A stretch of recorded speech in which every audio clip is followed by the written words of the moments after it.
Bismillahirrahmanirrahim. Assalamualaikum warahmatullahi wabarakatuh. Waalaikumsalam warahmatullahi wabarakatuh. Baiklah, perkenalkan saya Viva Tahira dari kelompok 3 ingin membahas tentang mata kuliah strategi pembelajaran anak usia dini yang berjudul karakteristik anak usia dini. Pertama-tama yang terhormat dosen pengampu Dr. Siti Nurhidayah Ilyas, SPD, MPD. Untuk itu, saya memperkenalkan anggota dari kelompok 3, yaitu saya Afifah Tahira sebagai moderator dan anggotanya nama Sahratun Nadirosyam dan Nurul Atika. Untuk itu, saya persilahkan kepada saudari Sahratun Nadirosyam untuk mempresentasikan materinya.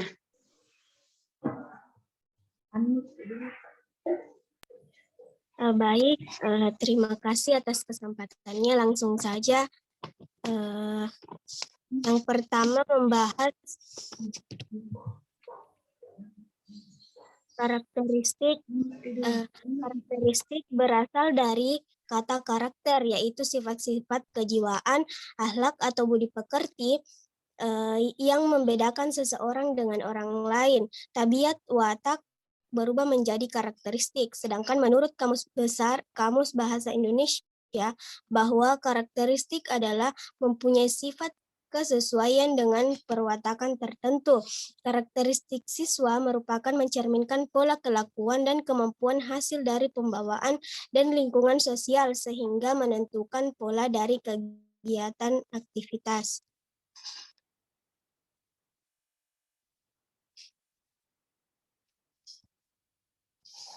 Selanjutnya, bagian B memahami karakteristik anak didik. Beberapa karakteristik anak didik yang perlu dipahami oleh pendidik terutama dalam rangka melaksanakan praktek pendidikan karakteristik tersebut. Antara lain yang pertama, anak didik adalah subjek. Artinya yaitu pribadi yang memiliki pribadi sendiri atau konsep diri sendiri. Mereka memiliki kebebasan dalam mewujudkan dirinya sendiri untuk mencapai kedewasaannya. Kemudian yang kedua, anak didik adalah makhluk yang sedang berkembang. Artinya setiap anak didik memiliki perkembangan yang berbeda-beda. Dalam setiap proses perkembangan tersebut terdapat tahap-tahapannya. Oleh karena itu, setiap anak didik yang berada dalam tahap perkembangan tertentu menentukan perlakuan tertentu pula dari orang dewasa terhadapnya. Kemudian yang ketiga, anak didik hidup dalam dunia sendiri. Artinya sesuai tahap perkembangannya, jenis kelaminnya, dan lain-lain. Kemudian yang keempat, anak didik hidup dalam lingkungan tertentu. Yang kelima, anak didik memiliki ketergantungan kepada orang dewasa, dan yang keenam, anak didik memiliki potensi dan dinamika. Selanjutnya, bagian C, pelajari dengan baik karakter anak didik. Ada 3 kelompok karakteristik siswa yang perlu diperhatikan, yaitu yang pertama, karakteristik yang berkaitan dengan fisiologis. Karakteristik ini meliputi jenis kelamin, kondisi fisik, usia kronologis, panca indera, tingkat kematangan, dan sebagainya. Yang kedua, karakteristik yang berkaitan dengan psikologis. Karakteristik ini meliputi bakat, minat, motivasi, intelijensi, gaya belajar, emosi, dan sebagainya. Yang ketiga, karakteristik yang berkaitan dengan lingkungan. Karakteristik ini meliputi etnis, kondisi sosial ekonomi, kebudayaan, dan sebagainya. Selanjutnya, yang bagian D, karakteristik perkembangan anak usia dini. Yang pertama, perkembangan fisik motorik, yang kedua perkembangan kognitif, yang ketiga perkembangan sosio-emosional, yang keempat perkembangan bahasa. Kesimpulannya yaitu identifikasi karakteristik peserta didik adalah salah satu upaya para guru yang dilakukan untuk memperoleh pemahaman tentang tuntutan, bakat, minat, kebutuhan, dan kepentingan peserta didik. Berkaitan dengan suatu program pembelajaran tertentu, tahapan ini dipandang begitu perlu mengingat banyak pertimbangan seperti peserta didik, perkembangan sosial, budaya, ekonomi, ilmu pengetahuan, dan teknologi, serta kepentingan program pendidikan atau pembelajaran tertentu yang akan diikuti peserta didik. Mungkin itu saja yang bisa saya sampaikan. Saya kembalikan ke moderator.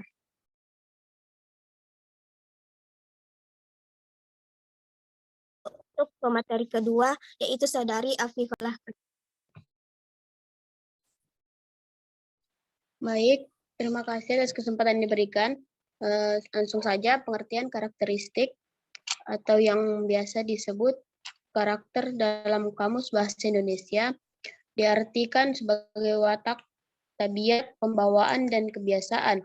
Pusat karakter sebagai jiwa, kepribadian, budi pekerti, perilaku personalitas, sifat, tabiat, temperamen, dan watak yang berkaitan dengan segala bentuk tingkah laku seseorang, bukan kesan. Pengertian dan tujuan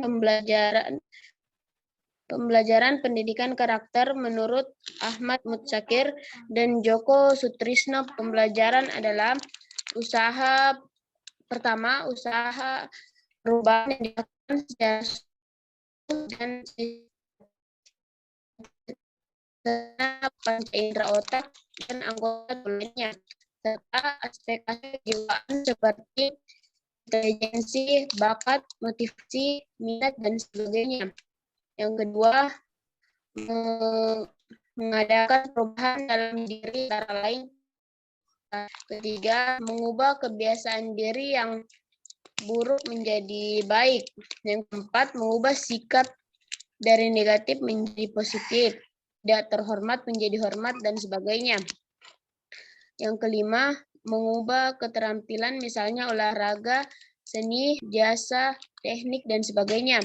Yang keenam, menambah pengetahuan dalam berbagai bidang ilmu, misalnya tidak bisa membaca, menulis, dan sebagainya menjadi bisa. Menurut Slameto, tujuan pembelajaran adalah yang pertama, tujuan umum, yaitu tujuan pendidikan yang diinginkan suatu negara tertentu terhadap pendidikan di negaranya. Yang kedua, tujuan khusus, yaitu tujuan pendidikan yang hendak dicapai oleh suatu instansi pendidikan tertentu terhadap peserta didik. Yang ketiga, tujuan mata pelajaran, yaitu tujuan pendidikan yang hendak dicapai pada masing-masing mata pelajaran tertentu.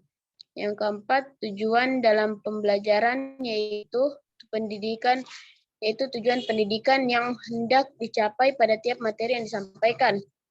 Selanjutnya, karakteristik anak usia dini. Yang pertama, bersifat egosentris. Yang kedua, anak memiliki rasa ingin tahu. Yang ketiga, anak bersifat unik. Yang keempat, anak memiliki imajinasi dan fantasi. Yang kelima, anak memiliki daya konsentrasi. Selanjutnya, nilai-nilai pendidikan karakter menurut Doni Koesoema dalam bukunya Strategi Mendidik Anak. Yang pertama, nilai keutamaan diartikan menghayati dan melaksanakan tindakan-tindakan yang utama dan membawa kebaikan bagi diri sendiri maupun orang lain. Yang kedua, nilai keindahan berarti mampu mengembangkan nilai estetika di tempat pun dia berada. Menjadi insan yang memiliki kesadaran religius yang kuat. Yang ketiga, nilai kerja berarti bekerja bersungguh-sungguh, penuh ketekunan dan bersabar dalam memperoleh hasil.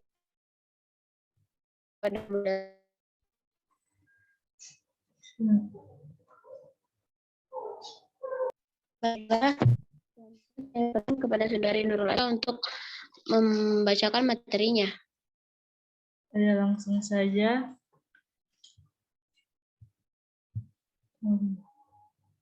Yang pertama, pengertian karakter itu sendiri. Karakter ibarat pisau bermata dua. Karakter memiliki kemungkinan akan membuahkan dua sifat yang berbeda atau saling bertolak belakang, pikiran, perasaan, dan perbuatannya. Selanjutnya, ada beberapa sih karakter anak usia dini. Karakter anak usia dini yaitu yang pertama, anak usia dini bersifat unik. Yang kedua, berada dalam masa potensial. Yang ketiga, bersifat relatif spontan. Yang keempat, cenderung ceroboh. Yang kelima, bersifat aktif dan energik. Yang keenam, egosentris. Yang ketujuh, memiliki rasa ingin tahu yang kuat. Dan yang kedelapan, berjiwa petualang. Selanjutnya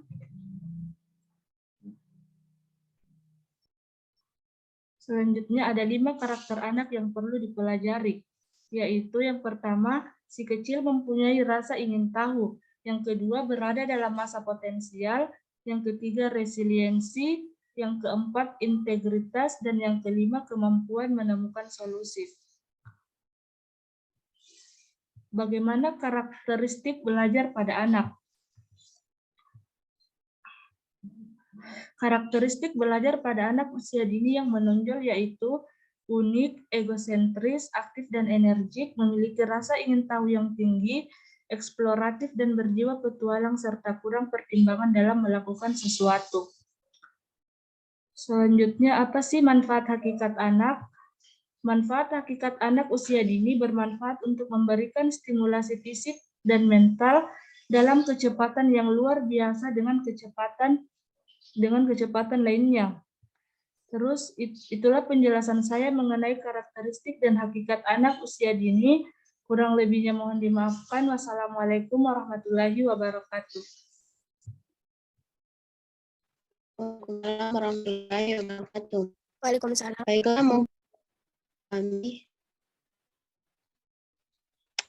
mungkin dia dari kami kurang dan dimaafkan. Assalamualaikum warahmatullahi wabarakatuh. Waalaikumsalam warahmatullahi wabarakatuh.